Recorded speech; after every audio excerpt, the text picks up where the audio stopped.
자, 신명기 7장 읽었습니다마는 6절 7절 다시 한번 볼게요. 너는 여호와 내 하나님의 성민이라. 내 하나님 여호와께서 지상 만민 중에 너를 자기 기업의 백성으로 택하셨나니. 따라합시다. 여호와께서 지상 만민 중에서 너를 자기의 기업의 백성으로, 너를 자기의 기업의 백성으로 택하셨나니. 또 너희를 택하심은, 다시 한번, 너희를 택하심은 너희가 다른 민족보다 소유가 많기 때문이 아니라 모든 민족 중에 가장 적으니라. 예. 한번 질문해 볼게요. 여러분, 연약이라고 한 오늘 말씀의 주제 제목은요, 연약한 자와 동행하시는 하나님이시죠. 주님이신데, 여러분, 연약이라는 것, 약한 자, 연약하다라고 할 때는 무엇을 연약하다고 하죠? 어떤 상황을? 우리가? 뭔가를 안 읽고 있죠, 그죠? 근데 쉽게 말하기는 쉽진 않죠. 그래서 제가 이렇게 좀 정의를 내려봤어요. 약한 자, 연약한 자라고 할 때 이 연약은 많은 것들을 포용하고 있습니다. 그런데 실적으로는 그냥 하나의 어떤 그런 어떤 낱말로 표현한다면 사회적으로 소외된 자, 그리고 도움이 필요한 자가 연약한 자예요. 거기에는 없는 자, 고통받는 자, 슬픈 자, 눌린 자, 그리고 망한 자, 병든 자, 고아, 과부, 빚진 자, 그리고 실패한 자, 가난한 자 등 많은 어떤 그런 것들이 다 그 연약한 자, 약한 자 속에 들어가요. 그러니까 사회적으로 소외된 자, 사회적으로 남들에 비해 없는 자, 그리고 꼭 도움이 필요한 사람, 타인의 도움이 필요한 사람, 이런 사람들이 연약한 자의 속에 들어가요. 그중에 가난한 자도 여기에 해당됩니다. 여러분, 사람이 왜 가난하게 될까요? 그리고 여러분, 가난과 부요 가운데 가난이 축복일까 저주일까? 오늘 이것을 많이 고민해 보세요. 그리고 이 한 주간 고민해 보세요. 가난이 여러분 축복일까요 저주일까요? 그러면 반대로 부유는 축복일까요 저주일까요? 이렇게 질문하는 것은 이와 같은 것입니다. 낮이, 밤과 낮이 있잖아요. 낮이 축복일까요 자주일까요? 밤이 축복일까요 저주일까요? 질문과 똑같습니다. 그러면 이 말씀은 제가 이렇게 질문한 것은 맞다란, 논리적으로 맞다는 얘기 안 맞다는 얘기예요? 안 맞다는 거예요. 낮과 밤은 하나님이 일반적 은총 가운데 하나님이 이 땅에 존재하는 모든 인생들을 위해서 하나님 창조하신 거잖아요. 그죠? 모든 피조물들을 위해 존재하는 것이 낮과 밤이에요. 그렇기 때문에 그것은 축복이다 저주의 문제가 아니에요. 그죠? 그렇다면 제가 먼저 질문했던 가난과 부유를 질문했습니다. 가난은 축복일까 저주일까? 답이 될 수 있다 없다? 없어요. 부유는 축복일까 저주일까? 답이 될 수 있어 없어요? 없어요. 이건 낮과 밤의 문제와 같은 것이라고 말씀드립니다. 그런 비슷한 내용이다. 그러면 가난과 부유는 뭐냐? 가난과 부유는요, 축복과 저주의 문제가 아닙니다. 이것은 도구에 불과합니다. 도구, 그릇. 다시 말해서 어떤 그릇이다? 은혜의 그릇이에요. 할렐루야. 이것을 더 크게 확대하면 연약한 자, 약한 자라고 하는 이것은 축복도 저주도 아니에요. 뭐다? 은혜의 도구요. 은혜의 그릇입니다. 예. 어떠한 것을 담느냐라고 하는 은혜의 그릇이에요. 자, 제가 막연한 가운데 이 부분을 좀 저 자신에게 처음에는 그냥 무조건 싫었어요. 뭐가? 가난이. 사람들은 왜 가난을 싫어할까? 여러분 가난 좋아하시는 분은 아멘 해보세요. 아무도 없잖아요. 그죠? 네. 가난 좋아하는 사람 아무도 없어요. 가난한 걸 좋아하는 사람 아무도 없어요. 저도 마찬가지예요. 사람들은 왜 가난을 싫어할까요?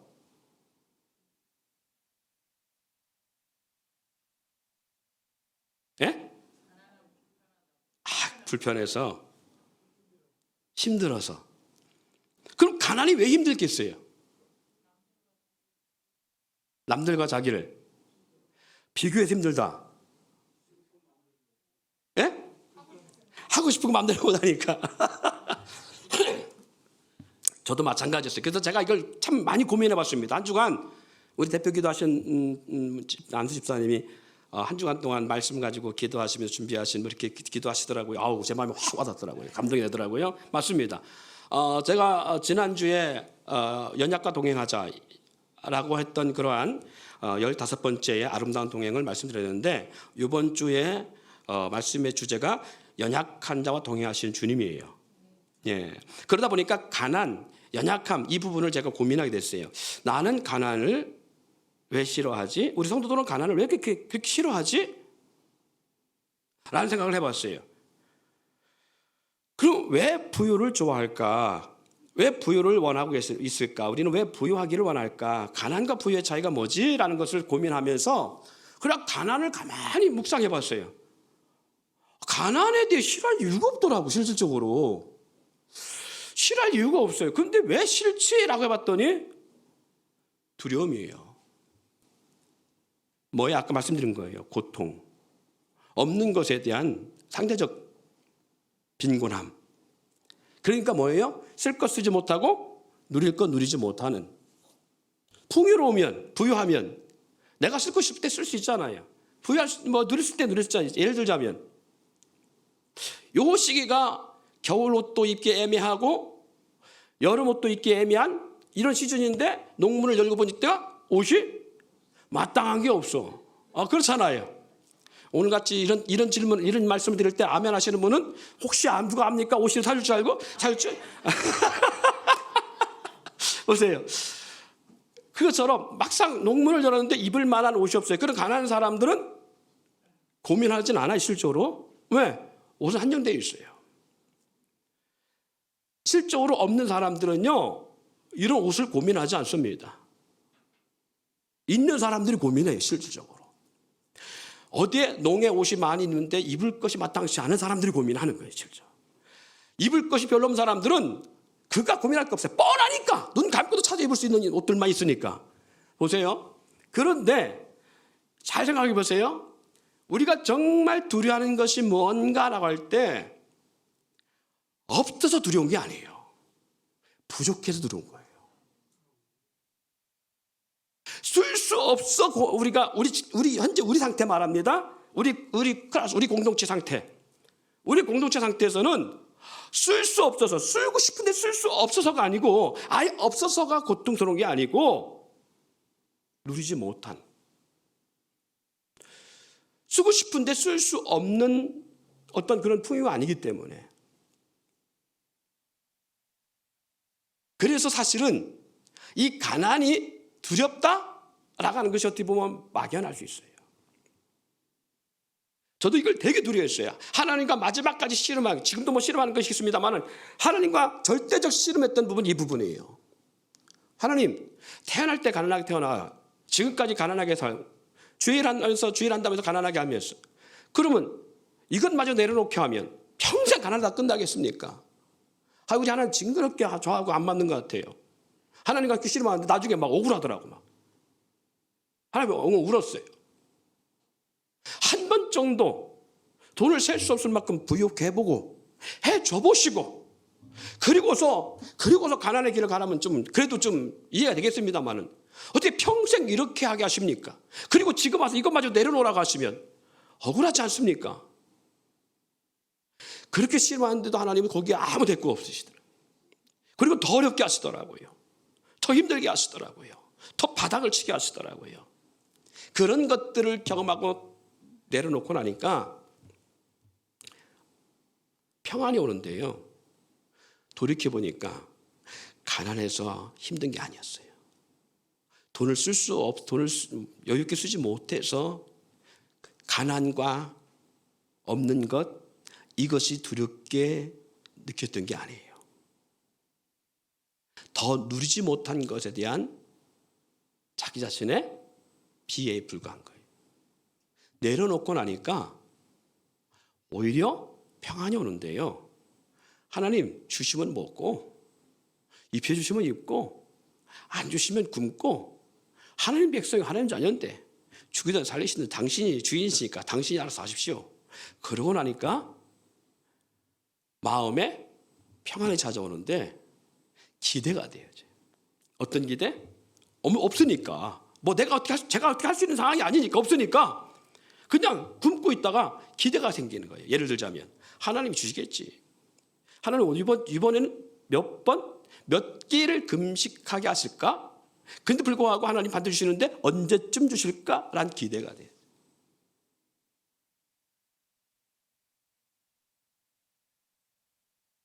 옷을 못 사 입는데 내 돈도 내 주머니에 없으니까 사 입을 수 없는데 그러면은 입는 거 입지 뭐. 입는 거 입으려니까 안 맞아요? 살 빼면 되잖아. 굶으니까 자동 빠지잖아요. 그러니까 그래 언제까지 한번 하시나 보자. 하나님에 대한 기대가 되어져요. 놀라운 사실은 계절을 넘기지 않고 하나님 주셔요. 계절을 넘기지 아니하고 하나님의 때에 하나님이 주신 역사가 있어요.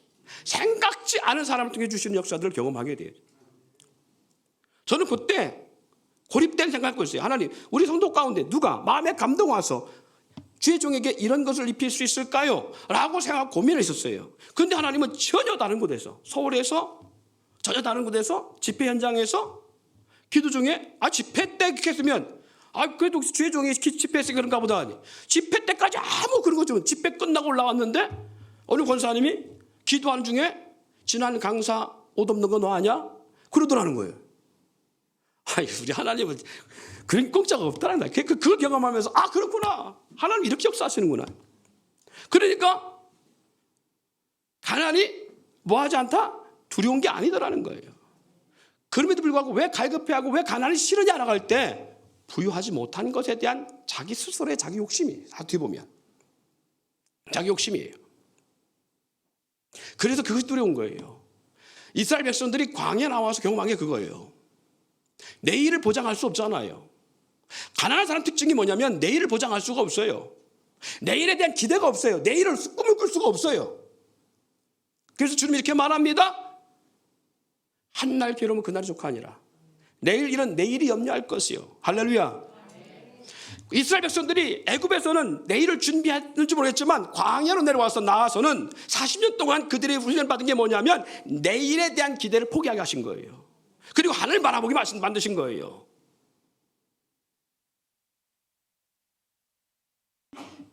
목회 동일합니다. 저 목회 개척해 놓고요. 얼마나 미래에 대한 계획을 세우는지 모릅니다. 개척 5개년 계획해갖고서요. 막 신난 계획을 세웠어요. 근데 하나님이 다 캔슬레이션이다. 제가 세운 계획과 전혀 하나님은 역사하지 않으시더래요. 반대로 가게 하시더라고요. 한 10년 지나니까 계획 세우면 안 되나? 그 하나님 내가 무능해서 그런가 하고 하나님 앞에 기도하고 따지고 하나님 주시옵소서, 하나님 나에게 능력 주시옵소서 그렇게 기도했어요. 그런데 하나님 거기서도 그 하나님이 저를 그렇게 역사하지 않으시더라고요. 한 15년 정도 10년 넘게 지나가면서 하나님이 저에게 저를 깨트린 것 중에 하나가 네가 하는 게 아니야. 네 인생 네 거 아니듯이 네가 하는 거 아니야. 그래서 목회 계획도 다 내려놨어요. 그렇다고 비전 없는 건 아니에요. 비전이 있는데 그 계획대로 하려고 하잖아요. 하나님 앞에 내려놨어요. 제가 내놓고 싶어 되는 게 아니라 하나님이 강권적으로 내놓게 하셨죠.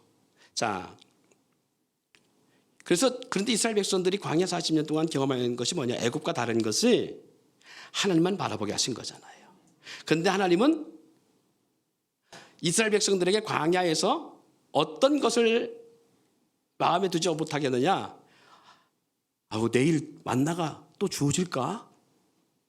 내일 만나가 또 주어질까라는 것 때문에 그날 새벽에 어떻게 했어요? 하루 것이 아니라 이틀 3일 건 만나를 주워 모은 사람들이 있어요. 근데 그게 남았습니까? 아니잖아요. 그날 밤이 지날 때 다 벌레 먹고 상하고 못 먹게 만들잖아요. 그러니까 딱 하루씩 주시는 거예요. 한날 괴로우면 그날의 족하니라. 딱 하루씩 주시는 거예요. 딱 그날 살도록 주시는 거예요. 하나님 감질나게 왜 그러셨을까? 우리 생활도 그렇잖아요. 우리도 하나님 뭐 주세요. 예를 들어서 물질 얼마 필요해 주세요. 그런데 주시기 전까지는 그거를 달라고 하나님 그만큼 있어야 됩니다. 없으면 안 됩니다. 막 땡땡을 써갖고 구하다가 어떻게 그거 딱 받잖아요. 그러면 어떤 생각이 들어요? 아우, 내가 왜 이것만 구했을까? 조금 더 구해갖고 넉넉하게 구한다 주시지 않아요. 다 그만큼 주십니다. 이스라엘 백성들에게 넉넉하게 주신 법이 없어요. 그런데 놀라운 것은 아우, 오늘 하루 것밖에 못 구했는데 아이고, 내일 안식일인데 어떡하지? 라고 했는데 하나님은 그것마저도 이틀 먹을 양식으로 만들어 놓으시는 거예요. 할렐루야. 이게 하나님의 역사예요.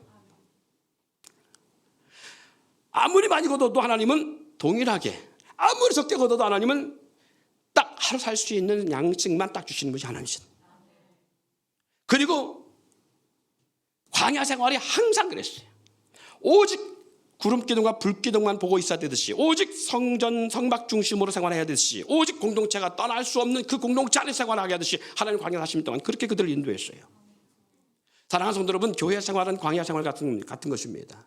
그래서 하나님은 오늘 우리 가운데 하나님의 은혜 안에서 살아가기를 원하시는 거예요. 이걸 훈련시키십니다. 이걸 통과해야 돼요. 이걸 통과해야 우리가 주님 안에서 평안함과 하나님의 축복을 알 수 있어요.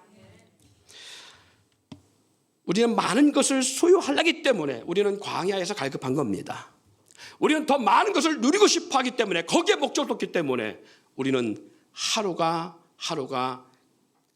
우리는 불만스러운 거예요. 그러나 우리가 찬양한 가사에 있는 것처럼 우리에게 주어진 것이 당연한 것이 아니에요. 우리에게 갖고 있는 게 당연한 것들이 아니에요. 하나님의 은혜입니다. 내 곁에 있는 모든 것들, 그것이 하나님의 은혜임을 잊지 않기를 바랍니다. 그럼 이제 우리가 말씀의 결론 같은 말씀을 내립니다. 하나님이 왜 가난한 자와 이 땅에 부유한 자를 두실까? 하나님이 가난한 자를 두시고 부유한 자를 두시는 것, 아까 말씀드렸죠? 가난은 축복일까 저주일까? 아니라고요. 부유는 축복일까 저주일까? 그게 아니라고요. 그릇이라고요. 어떤 그릇? 은혜의 그릇이라고요. 왜 하나님은 이 땅에 가난한 자와 부유한 자를 두실까라고 할 때에 영적 어둠의 권세 역사도 있습니다. 그러나 이 또한도 하나님 허락한 역사라는 사실을 잊지 않기를 바랍니다. 하나님의 역사에 의해서 하나님의 은혜를 주시려고. 할렐루야. 그럼 부유한 자에게 어떤 은혜를 주시려고? 하나님은 부유한 자를 통해서 누굴 돌아보라고? 가난한 자를 돌아보라고 하시는 거예요. 자, 우리 성경 말씀은 그래도 한번 참고해보고 와야 되겠죠? 자, 우리 하나님 말씀 가운데 보실 말씀은 잠언서입니다. 잠언서 19장 17절 한번 누가 찾아보시고 큰 소리로 읽어보시기 바랍니다. 잠언 19장 17절.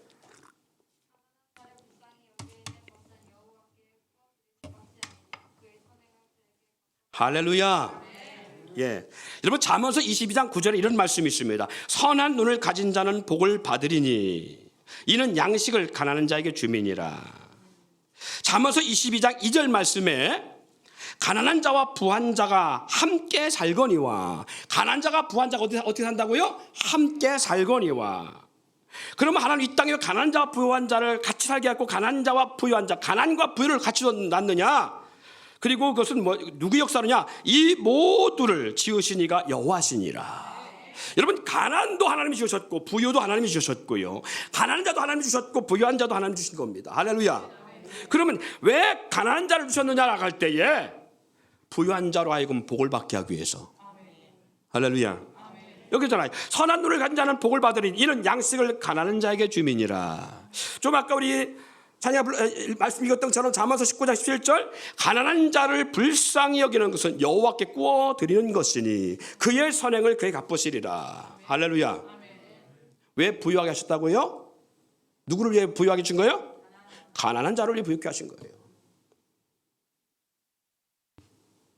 그래서 가난은 부유한 자가 누릴 은혜의 그릇입니다.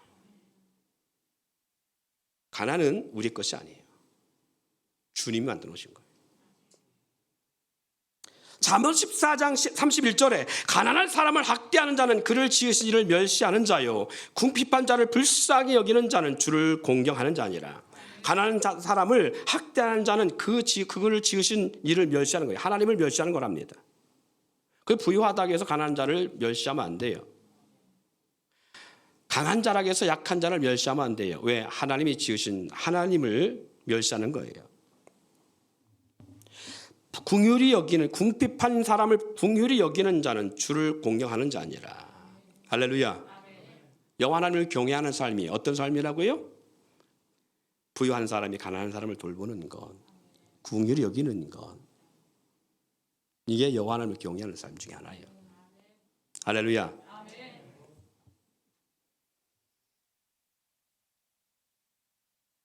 잠언 28장 8절에 중한 별리로 자기 재산을 누리는 것은 가난한 사람을 불쌍히 여기는 자를 위해 그 재산을 저축하는 것이니라. 이 상에서 악덕업자들 있잖아요. 악한 사람들이 돈을 모으는 것, 부지런히 돈을 모아서 저축하는 것, 그것은 가난한 사람을 불쌍히 여기는, 즉 그분이 누구예요? 하나님이에요. 가난한 사람을 불쌍히 여기는 자를 위해, 하나님이 불쌍히 여기는 그 자, 하나님이 가난한 자를 지으신 하나님이 그 가난 불쌍히 여기는 그 가난한 자, 그를 위해서 저축해 두는 거라고요. 언젠가 그렇게 온다 그 말이. 잠언서는 지혜성인 것처럼 그래요. 그럼 우리가 가난해지는 게 나은가 부유한 게 나은가 할 때 부유한 게 낫지요. 왜? 가난은 그만큼 여러분들이 느끼는 것처럼 힘들어요. 마음이 불편해요. 그리고 여러분이 말한 것처럼 누리지를 못하는 것 사실이에요. 누릴 걸 누리지 못하는 것도 힘든 것이고 그것처럼 또 힘겨운 것이 없어요. 있는 사람보다 없는 사람의 말은 이 세상에 통하지가 않는다고 잠언서에도 말씀하고 있어요. 누가 친구가 없느냐? 가난한 사람이 친구가 없다고 성경은 말씀하고 있습니다. 그렇기 때문에 누리지 못하고 나를 돕는 사람들이 없고 내 곁에 사람이 없다라는 것 또한도 우리에게는 고통인 거예요. 힘든 삶인 거예요. 그래서 우리는 가난보다 부유를 꿈꾸고 있는 것입니다. 그러나 그 가난이 우리의 삶의 저주냐? 아닙니다. 부유한 자들로 하여금 선을 행하게 하시고 그로 하여금 그걸 갚기 위한 하나님의 역사예요. 그런데 부유한 자들이, 있는 자들이 가난한 자를 돌보지 않을 때 하나님은 그 부유한 자의 재물을 하나님 불쌍하게 여기는 가난한 자들을 위해서 예비해 두신, 저축해 둔 거기 때문에 언젠가는 반전이 되어집니다. 언젠가는 반전이 되어져요. 우리 그걸 인정해야 돼요. 이해해야 돼요. 오늘 제가 시작을 좀 생뚱맞게 하기 때문에 오늘 말씀의 본문과 본질에 대해서 조금 벗어났지만 하나님은 왜 우리의 연약, 가난을 불쌍히 긍휼히 여기실까? 고통이 있기 때문에 그래요. 세상에 소외됐기 때문에 그래요.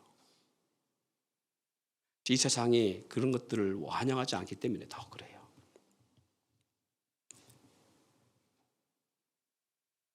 여러분, 그렇기 때문에 하나님은 이 세상에 부유한 사람보다 가난한 사람에게 더 집중하고 계십니다. 이제 말씀을 마치려고 합니다. 가난이 하나님 안에서는 은혜의 복입니다. 또 왜 그런가? 약함은 그 안에 다 들어가 있는 거예요. 연약한 것이 하나님의 복인데 왜 복이냐? 그 연약하기 때문에 하나님의 궁휼하심이 있는 거예요. 내가 누군가보다 부족한 것이 있고 그래서 그것 때문에 힘들다고 느낀다면 기억하세요. 하나님이 그것 때문에 당신을 주목하고 있는 것입니다. 하나님이 그것 때문에 당신들을 향하여, 우리 모두를 향하여 하나님은 관심을 갖고 계신 것입니다. 그리고 누구보다 어떤 것보다 하나님은 귀하게 보십니다. 귀하게 하나님, 육신의 말씀 육신에 오신 예수님도 성령님도 이 모두의 하나님의 관심은 누리는 자에게 있는 것이 아니라 없는 자에게 있고 약한 자에게 있고 고통받는 자들에게 있어요. 그래서 우리가 그 안에 궁휼함을 입고 선택과 구원받은 거예요. 하나님 이스라엘 백성들을 왜 구원하셨다고요? 왜 선민 삼으셨다고요? 어느 민족보다 가장 적기 때문에 그래요. 하나님이 너를 왜 선택하셨느냐라고 할 때 나를 선택한 이유는 우리가 열악하기 때문에 그래요. 그래서 하나님의 은혜의 선물을 얻은 거예요. 왜 부모님은 나를 가난하게 했을까? 왜 부모님은 나에게 이런 세상 속에서 이렇게 비참하게 하나님 나를 주셨을까? 그것이 없었다면 하나님은 여러분을 선택하지 않았습니다. 그것 때문에 하나님은 여러분을 찾아오셨고 우리를 궁히 여기시고 오늘도 우리와 동행하고 있는 것입니다.